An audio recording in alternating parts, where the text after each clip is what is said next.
Sometimes we hear these two gentlemen speak the majority of time when they come. They often refer to their female companions that are with them. And we think of Loretta, who is the daughter of my little buddy, Francois. He said to share with you the fact that his wife couldn't come, but doesn't want him to travel unless someone is there to help guide him. And evidently she doesn't trust Walter, so Loretta must tag along and to help. And then we have Sonica, which is Walter's wife. And she is kind of not only the organizer to keep him organized. Like he said, you know, he will schedule one thing in one country and another thing on the same day in a totally different country. She has to try to keep him straight. So we're going to ask them to come up here, and also if they want to bring their gentleman friend to tag along for support, that's okay as well. Or if they don't want them to come, they're trying to figure out what they're going to do here. I figure the ladies have stories that we may never, ever hear from the guys. They might even tell us what these gentlemen are really like. You notice I didn't bring my wife up here.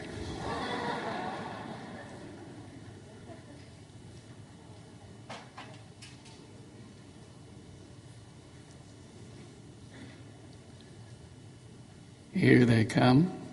Bringing their own chairs. Oh, you're going to let them sit down, huh?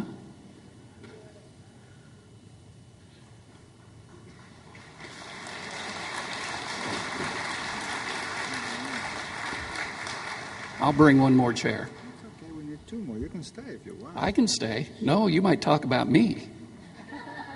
They can sit, we'll stand. Okay. No, I'll bring another chair. There's the microphone. Please sit over there. I want to speak behind your back. I want to tell you why I love Walter. Don't talk about me, talk about something better. He will not tell me what to say. I was praying for a man like him and I found him. And I got the manse in one of our towns, and I got it just an hour before the conference, rented out to somebody else. Made it. And then we got a sponsor for him that sponsored him for 1 year. I told you this morning he was down and out. So the first year we worked together. But the next year, he traveled a long way every evening to attend all the lectures I gave, and I gradually brought him in. You cannot bring a man in too fast. I never push people. I mean very hard. And he always had a car problem. So one day he comes along with an old cadet, about 50 years old. The wheels were falling off. He said to me, Francie, this thing has only got 40,000 kilometers. I said, Walter, this car was at the fountain of youth. But he sacrificed his time, his money, his effort, and the trials he received from my strange personality. He persevered. Every day I pray for him and his wife and his children. And I'm so glad to be his friend. He wants to proclaim the message, and he's got a passion. This is what I appreciate. Do you like Walter? Can I see the hands of those who don't like him?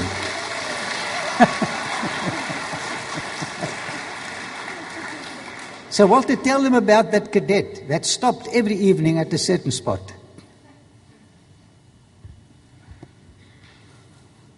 People want to know what made me... Where are you going? Grab him and bring him back duly bound. I don't need this, I've got my own. You can have it. You sing. People want to know why We have such a weird ministry. And Francie, come here. Where's he go? There he is. So.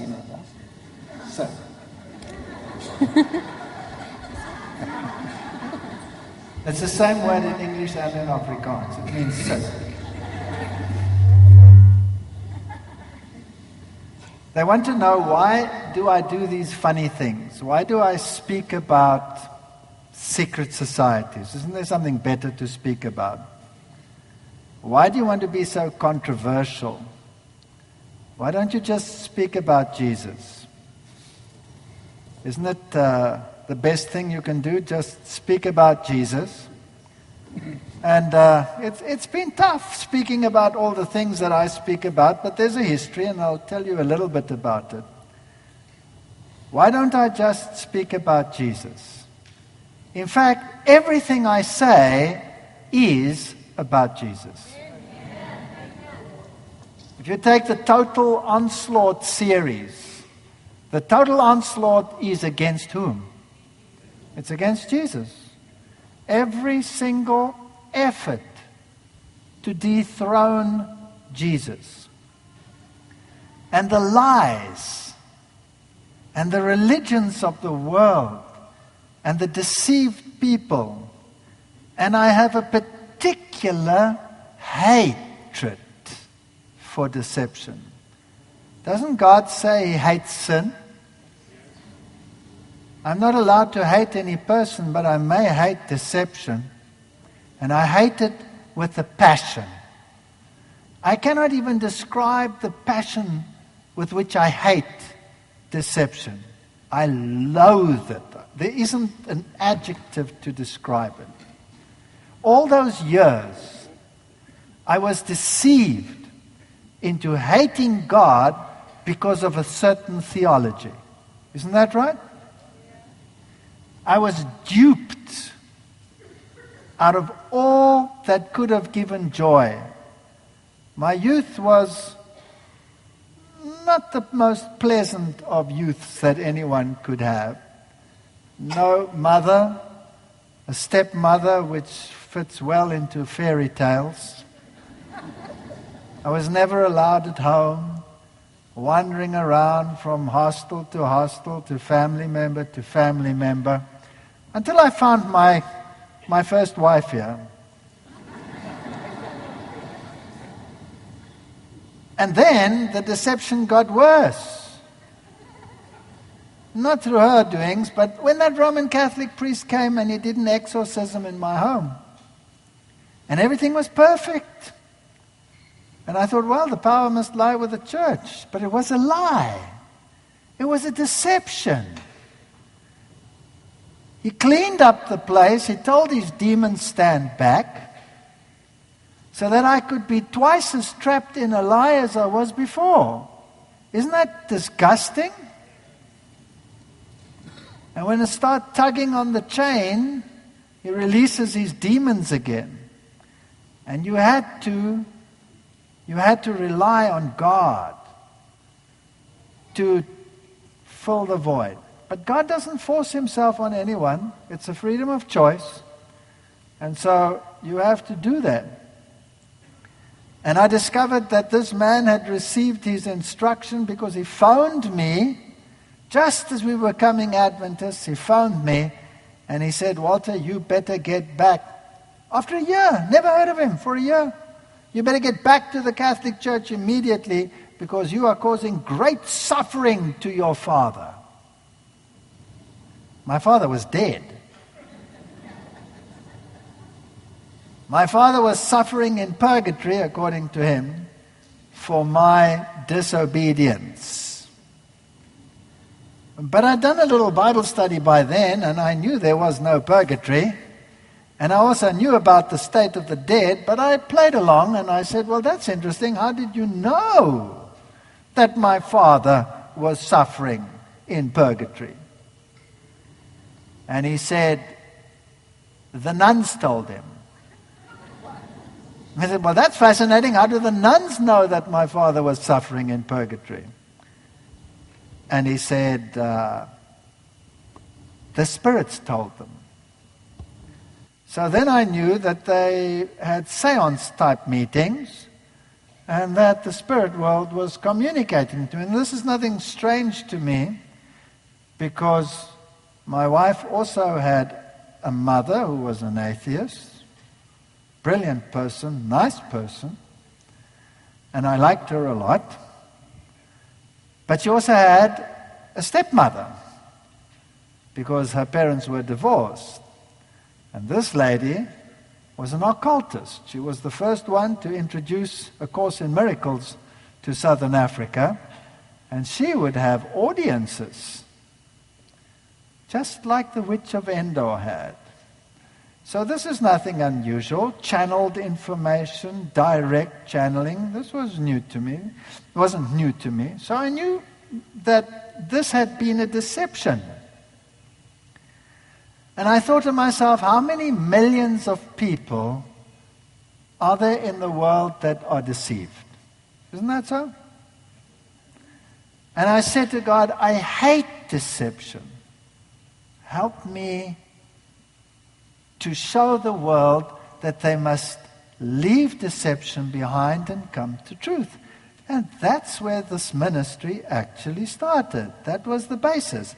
But God also had to show us that this is not some airy-fairy story as you have out there in the world. This is a real war. A real war. And my first experience of this real war was this battle over my child.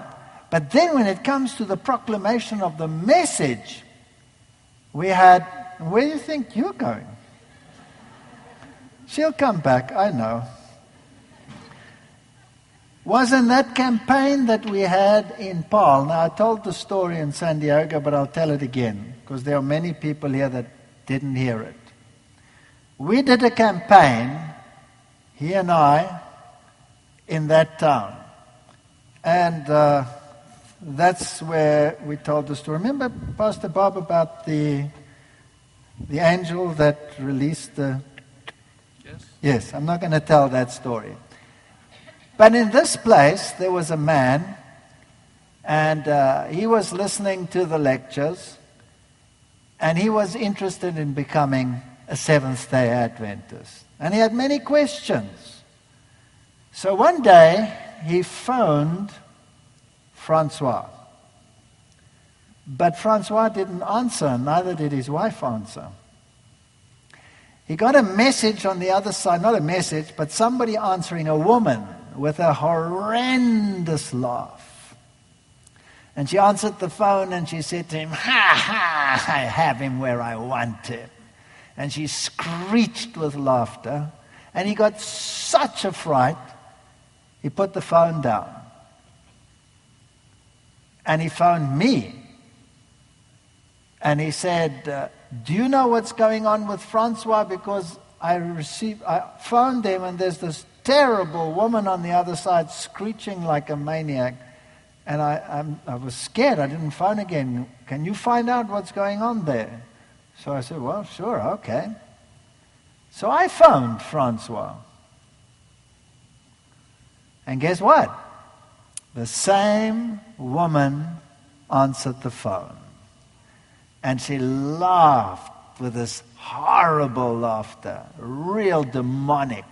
And she says, I've got him where I want him. I've destroyed him. He's finished.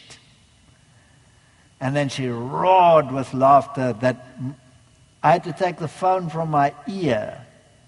And my wife heard her. How far was she away? Were you away?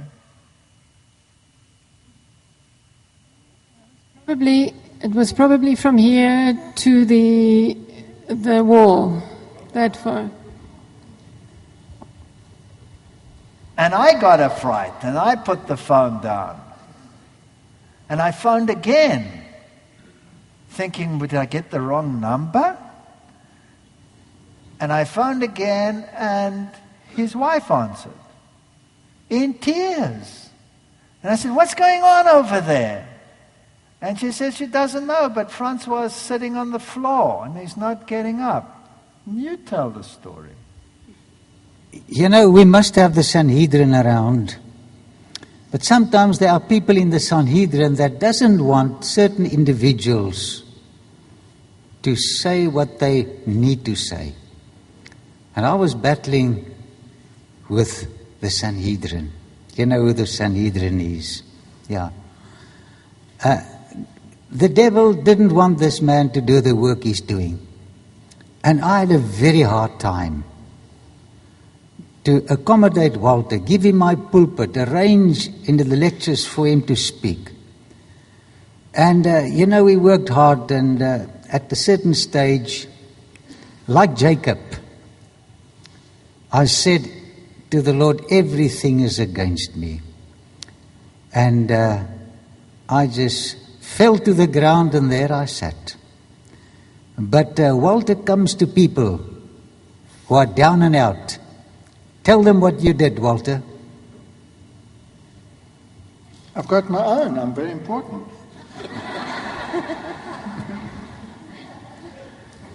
Anyway, we shoved those kids in the car, and we climbed in the car and we drove. We were 30 kilometers, 40 kilometers away? 50, okay. We drove there, and there he was sitting on the floor. And we didn't know what to do with him. And he was so depressed. And that night he had to give a lecture. And then he has this propensity that his back jumps out. I think it's from all the heavy bags of concrete that he carries around and stuff. Oh, no, it must be something else. Anyway, his back goes out, and then he locks. And he said, you should see him, how funny he looks then. He sits there. And that night, we carried him onto the stage. And he sat there behind the pulpit in this position. And as he preached, he came upright, etc., etc. That was an amazing campaign. It was an incredible campaign. That's where we met the Black Angel. Tell them about the Black Angel. No, but they've heard it in San Diego. There's only 10 people from San Diego, and they want to hear some more detail. You can't punish these people because of San Diego. We want to answer questions this afternoon. But we thought we'd just fill you in on some of the details and the anecdotes as to why this ministry was started.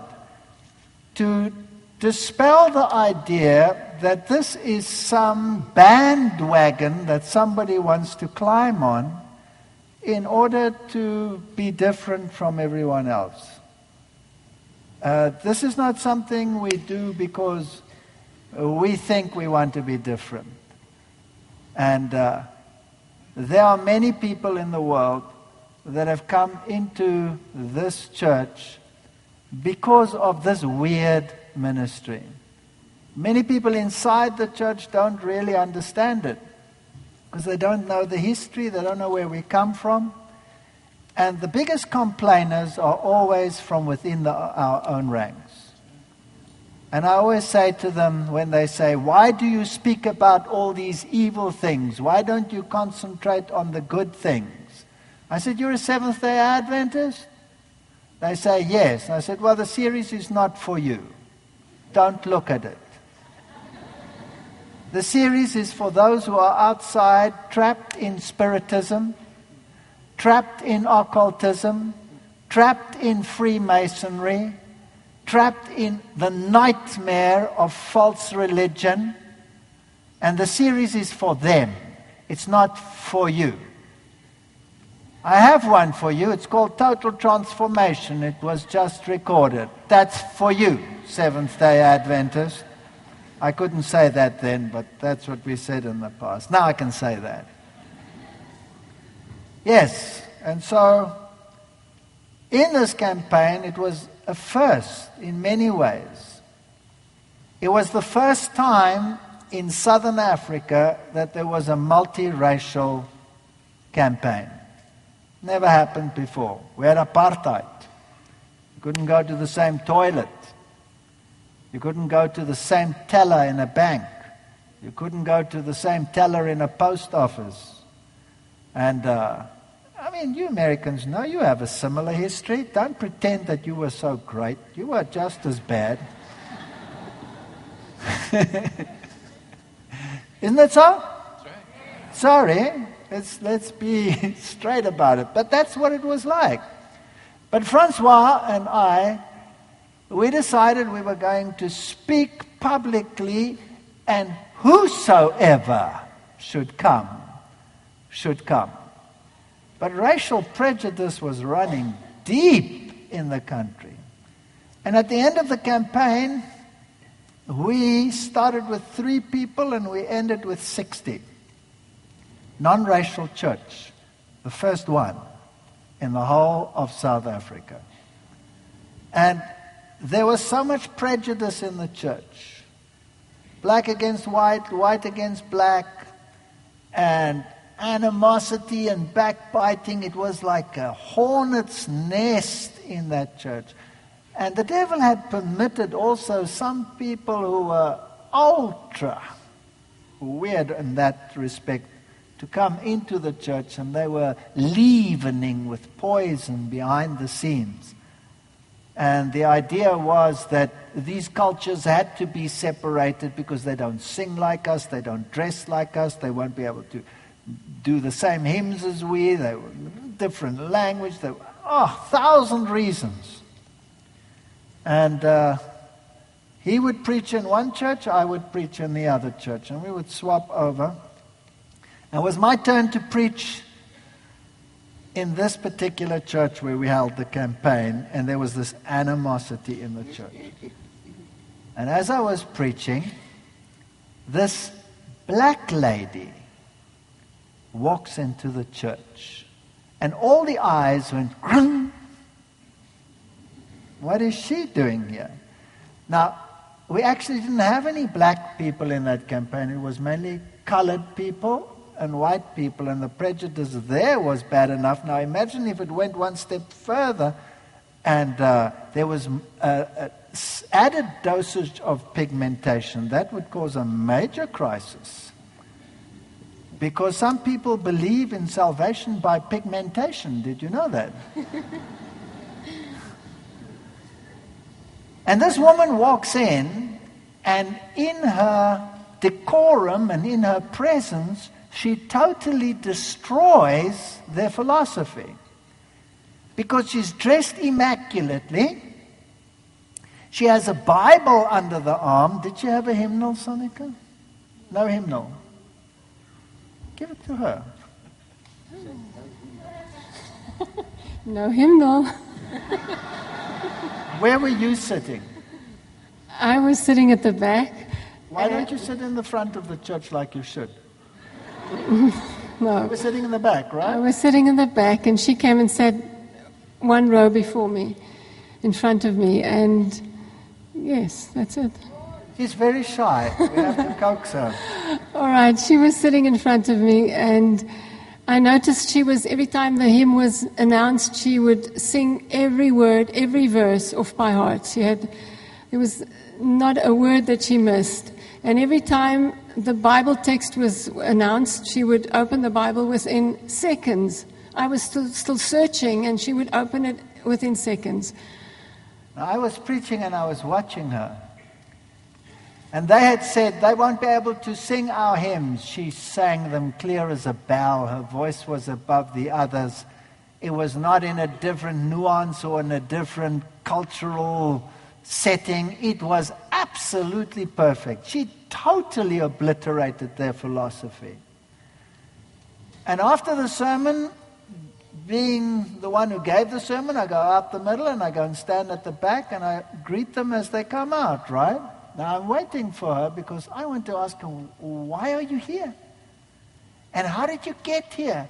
Because there are black churches. Why didn't you go to one of the black churches? Why did you come to this church? There she is. And everybody came out, but she wasn't there. So I said to my wife, where is she? Where is she? Well, she must still be inside. There's nowhere else to get up. And we searched and she was not there. So there was an angel. So prejudice of any form is something that God is not in favor of, right?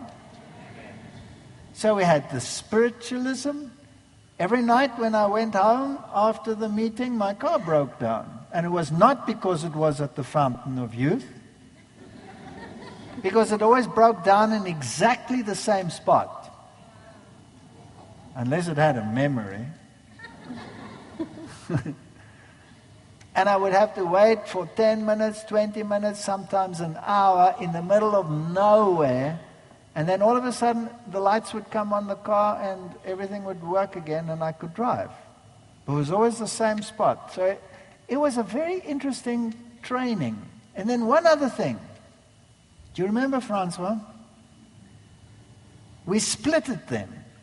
You gave archaeology and you did a series. And I gave health a little bit later. And we started, then we brought them together later. So it was like two campaigns in one place, and we're very deceptive. Nobody knew that we knew each other, right, Francois? So the one man attends his, and he's totally convinced this is the truth. And his wife is vindictive, with such venomous animosity you cannot believe it. He went to visit them. She brought a tray with tea. She put it on the floor in the foyer and said, "There, I don't serve people like you. You can drink it off the floor." That's how she was. "I don't want your type in the house," she said to you. She wasn't very nice to you, huh? You're shaking your head. No, she wasn't nice. What else do you want to tell about her? You went there. No, I didn't go there again. Then later I started with the health. She hadn't seen me, but she'd seen the advertisement, and this vindictive lady came to the house. Came to my lectures, and she was enthusiastic. And she went all the way through and she accepted the message. And when she accepted the message, her husband said, "You were mean when I accepted it. You will not accept this message. If you go to them, I'll throw you out of the house." Yeah, so it turned it around. And so she went that night to bed, and he said, "Get up. You're not in my bed. Get up." And so she went out and she slept in the guest room. And there she lay, and she was very depressed. And then a little bit later, she heard her name called. What was her name? Forget it. Whatever. We don't have to mention names. She heard her name called, and she thought, he had a change of heart. So she went, but he was snoring. So she went back into this guest room, and she heard her name called. And she looked, and there was nothing. And then she thought, maybe, it's family or something. She went to the window and looked outside. Nothing. And then she heard her name again. And she thought, is this God speaking to me? And she said, yes. Because she was now battling. Is this the right thing to do? What about this commandment stuff and all of this? And then she saw 2 tablets of stone come down before her. And she realized, keep the commandments. And so she and her daughter were baptized. But the husband remained vindictive. But Francois has a way of dealing with these things. Do you remember what you said to him a couple of months later? Tell them. He came to a baptismal service. He was a big man like Pastor Bob. And He didn't want to come inside. After the service, he sat right at the back. After the service, he said, "No, you've got Alzheimer's. Listen here." He sat outside in the car. He wouldn't come into the church. It was a freezing cold day. And so you went outside to him and said to him, "Please come inside. It's warm inside." And he didn't want to. So you said to him, "Just sit in the back. I mean, you don't have to take part. At least it's warm." And then he came in. Now you continue. Thank you, Walter. He sat at the back, and after the service, everybody was out. And he said, I should have been baptized. And I said, come with me. I don't like to drag people. And we dragged him up to that baptismal font, and I think Walter had to give him the last push. But they were baptized. There's nothing like spreading the word and seeing the change in the lives of people.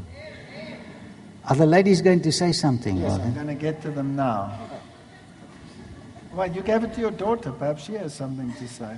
You know, I prayed for 9 years for this little thing to come along. And when she was born, she had respiratory, is that the word? Problems. And the pediatrician came to me and he said, if she lives for 72 hours, that'll be a miracle, but just prepare yourself, the little infant is going to die. And I stood there at the incubator, is that the right word? That's the right word. And I prayed for this little thing. She was so small. And I remember it was a Sabbath at 12 o'clock. I didn't go to church. I was praying next to her. And when 12 o'clock came, she had a normal way of breathing. And here she is. So she's a miracle. But now that I'm getting old, her mom says, you will not let your dad go alone. You must attend him. And tell them about what happened at Heathrow at Terminal 5. Now he's getting me all emotional and I have to speak. Not because of age, but he seems to be forgetting things. But he says it has nothing to do with age. It's been like that from the beginning. So last year we were on Heathrow Airport on the way to Vancouver, and he has this one camera bag, and Matthew, Luke and Josh will know exactly everything about this camera bag because they've been so sweet. They've been looking after this bag like it's the only bag. Anyway, we were getting in. I was picking up the suitcases and we had to be in a hurry, and I was trying to get both our cases in the what's the dance on? Into the train. And because of his back, I usually pick up the cases and I put them in. But I was a bit slow and I couldn't get them in quick enough. So he tried to help me. And with trying to help me to put these suitcases in, he left this very, very important bag with his laptop, with all his presentations on the laptop, with his passport and his air tickets. He put them down. And as we put our bags in the train, the doors closed and the train went off. So we just saw the bag and we sort of waved goodbye, not knowing if we'll find this bag again. And there was an official standing and she was looking at me. We had eye contact and I just showed her, phone me, not knowing where she'll get hold of me, but phone me. So we were praying so much. And when we got to Terminal 5, we asked the security if they knew anything about the bag, and they said no, but we'll see what we can do.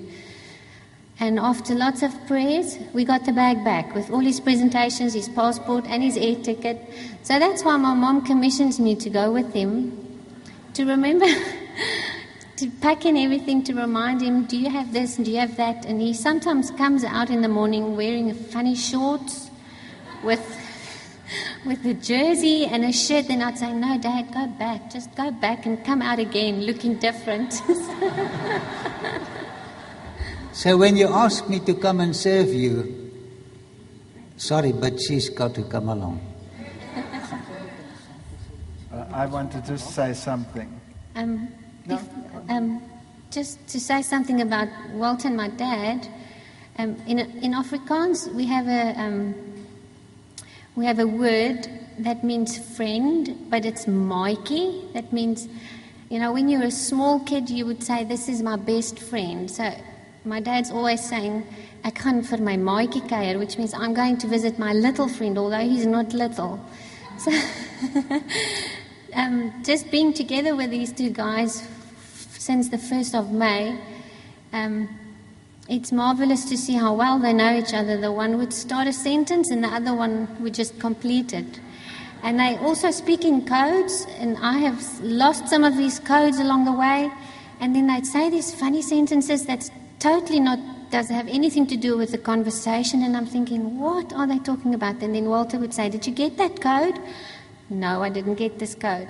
But one that we picked up now in Israel, if for those of you who has been to Israel and to the Western Wall, the Wailing Wall, you'll see the very committed Jews going back and forth like this. So Sonika and I, we were sitting in the first meetings in San Diego at the Wailing Wall. We were doing this. So every time somebody falls asleep, my dad or Walter would say, "Oh, they're at the Wailing Wall." So. All right. I want to tell you that God cares about the little things. God cares about your frame of mind. God cares about the questions in your head. God cares when you are lonely. God cares when you are sad. He takes care of all of those issues. Now, in most of our campaigns, I'm already, how do I say this? I'm petrified of campaigns. Because normally I know when I hold a campaign anywhere in the world, the devil's going to hit my wife. And I think one day she'll have 5 angels holding up her crown because her neck is a bit thin. And I'm a bit tempestuous, so I always say the Lord's going to put my crown on with a tweezer. But she's going to have 5 angels. And in many, many campaigns, whenever she has an operation, everything goes wrong. Everything goes wrong, you name it. And she's always on the point where they tell me she's not going to live. And she's always lying in hospital, and I have a campaign. And I say, I'm going to cancel the campaign, and she always refuses that I cancel the campaign and has to get through it by herself. And once they told me, if you leave tonight, that's the last you will see of her. She's not going to make it. So I said, I'm staying.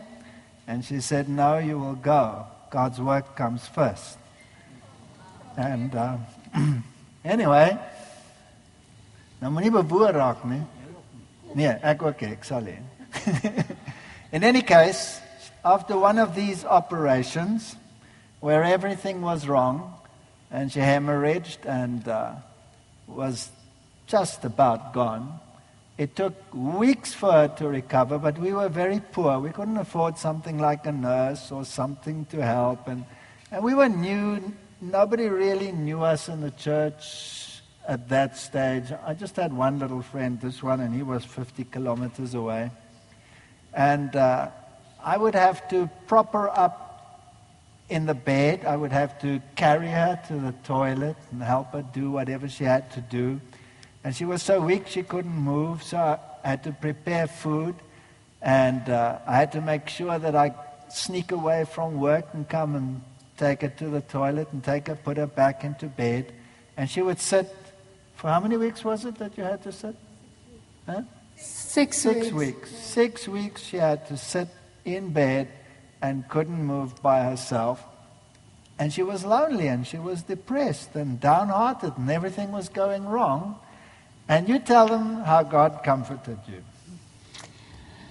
We were just speaking this afternoon about how much God loves animals and how the Lord used animals to be companions for I'm emotional, I'm sorry, to be companions for human beings. And this was an experience that I really don't know how the Lord did this, but it was an amazing experience.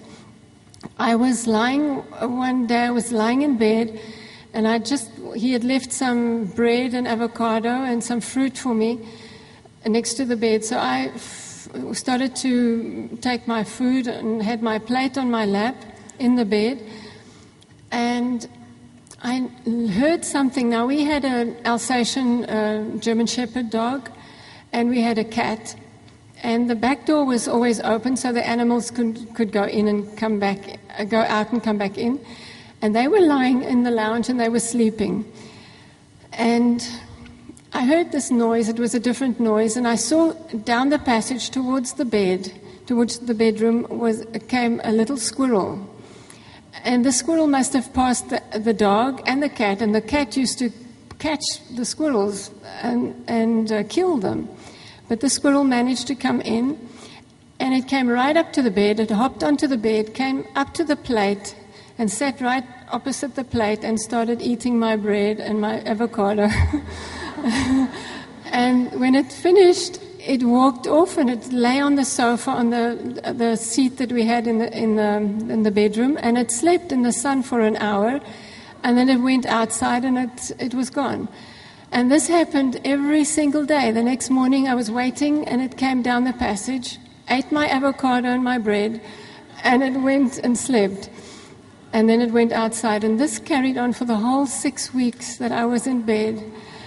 And eventually, at the last day when I was allowed to go out, I went outside and I looked at the oak tree that we had in the garden, and it came down the oak tree, and it came towards me, ran up my leg, onto my shoulder, down the other leg, and it went up into the tree, and we never saw it again. It had just come to say goodbye. And I think the Lord had used this little animal to show me that He really cares, and that if we think we are alone, He's like angels. They're there, but we don't always see them. And an animal can be used to comfort us. And yeah, it was a good experience. I'm trying to figure out why I'm up here. Tell them the story of what happened to you. We want to hear from you. Not even a part of this family. Go for it. Well, this is not about us. This is about God. That's true. That's true. I had a little country church in western Nebraska. And I was just getting ready to get up to preach a sermon when a young man walks in the back of the church. And he stops and he's looking around like, I don't know where to go. So I invited him to come in and to sit. I said, I'm just getting ready to preach a sermon, and I'd like to get acquainted with you afterwards. And so he sat and he listened to the sermon. When the sermon was over, I went over and introduced myself, and I asked him his name, and he said, my name is Sandy.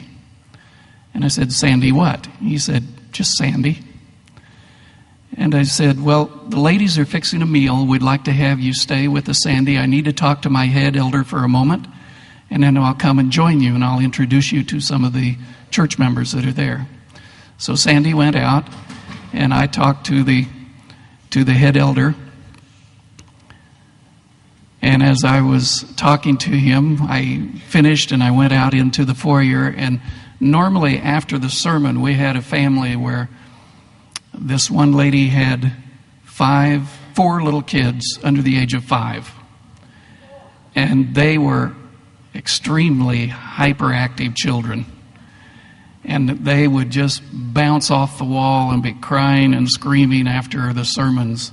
But when I went out, I saw Sandy sitting on a couch, and the little kids were sitting next to him with their hands folded, as quiet as could be, never saying a word. And so I went over, and Sandy says, you know, I've got a message for you.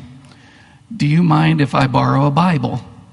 And so one of the elders gave him his Bible, and he says, I want to turn to, and he would say the name of the book of the Bible and the chapter and the verse, and without looking at it, he would turn to that Bible book, the chapter and the verse, hold it up, quote the verse, point it with his finger as it was leading across perfectly on the same verse.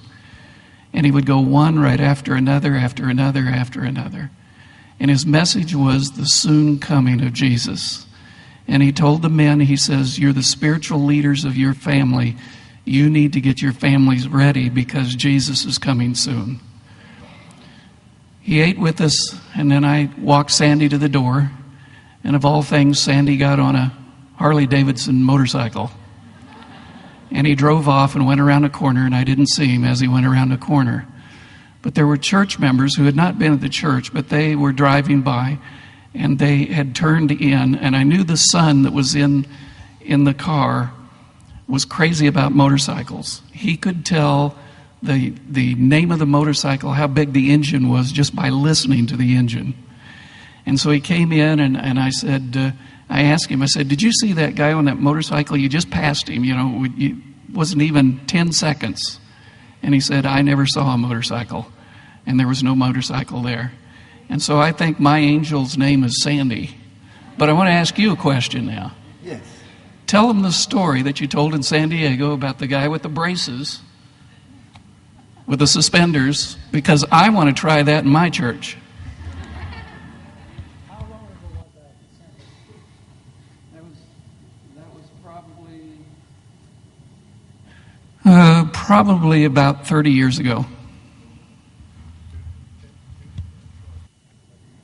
This was in this exact same church where he sent me to preach, where this angel was, the exact same one. When we started there were only 3 members still coming to church, and there were nothing wrong with being over 80, but they were all over 80.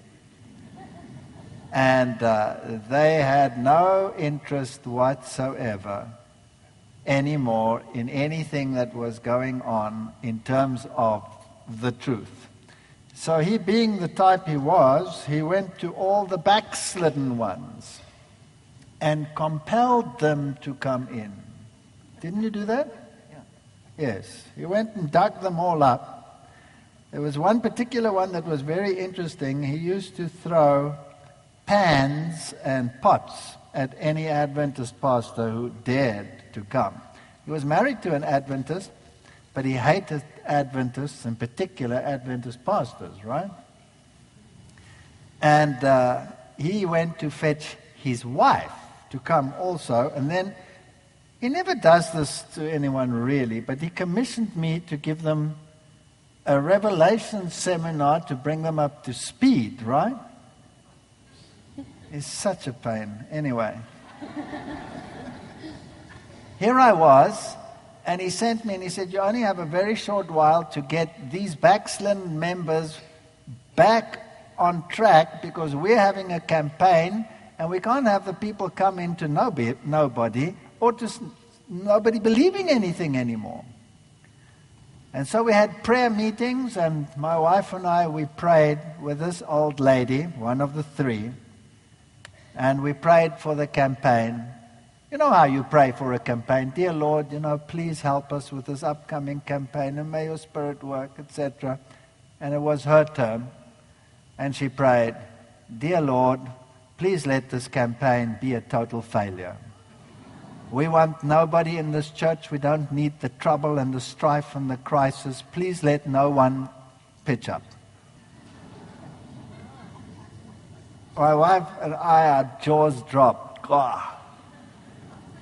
Anyway, she was married to the other man, and that day I had to go and give a campaign, but I'm very pressed for time because I have a job too. I was doing this in my own time, and I had one slot. I don't know how long I had. Let's say I had an hour and 15 minutes or something, then I had to go.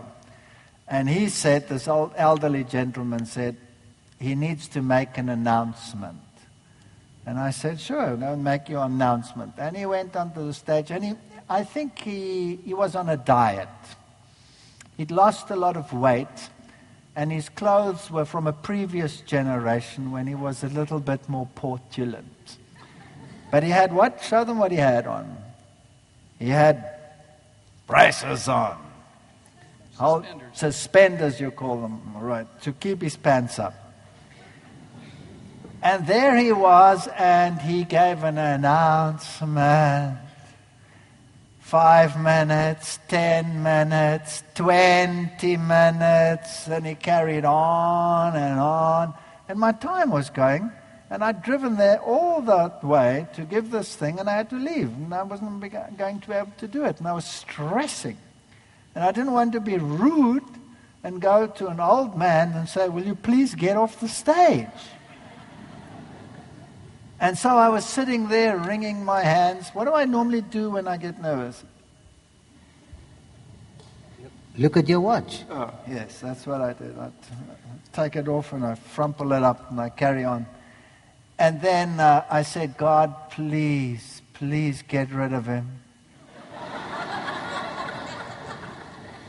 And the next second, it went, and all the buttons on his suspenders shot off. And his pants fell like a brick.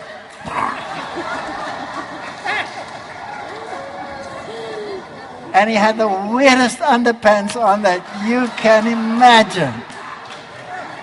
It was white with red polka dots on it. He grabbed that pants and ran off that stage. So when this happens these days, I say, Lord, I need that angel. I'm going to use that now too. That's the perfect thing. When my elders get a little busy, watch out. I got one of the elders right here. Just don't go on a diet. That's right. Before we start with the questions, we have a baritone that's going to sing to us. If you could come with a pianist. And Di, would you just tell us who this man is, because you are related? Just come forward and introduce our guest artist.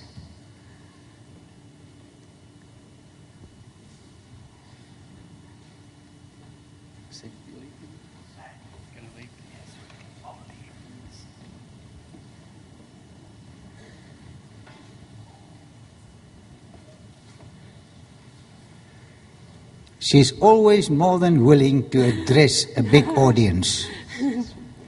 Well, I don't think this baritone has been coerced here. Patrick Stevenson is my father's brother, and I'm honored to have him as an uncle, and he has a beautiful voice. He's one of 6 sons that have blessed our lives, and many others. Thank you. You know that Francois was a colporteur when I met him. Can you imagine somebody like him coming to your door and with a set of books that they're going to sell you?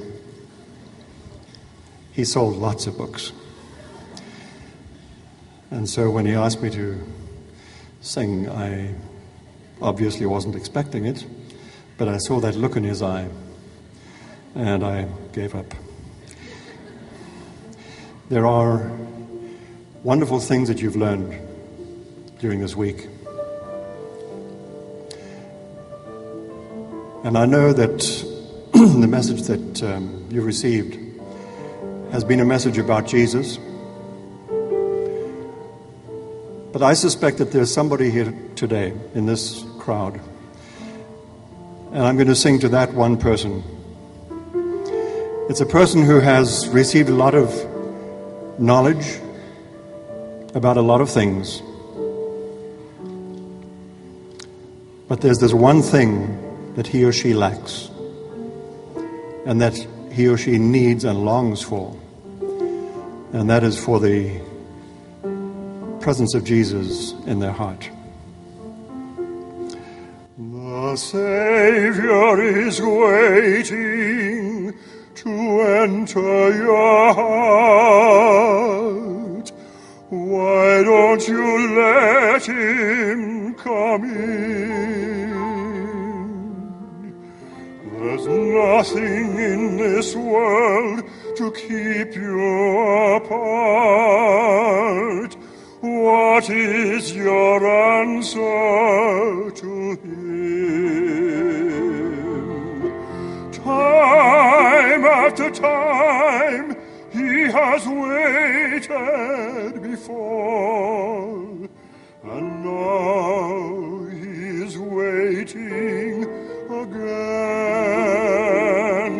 to see if you're willing to open your door. Oh, how he longs to come in. If you take one step toward the Savior, my friend, you'll find his arms open wide. Receive him, and all of your darkness will end. Within your heart he'll abide. Time after time he has waited before, and now he is waiting again to see if you're willing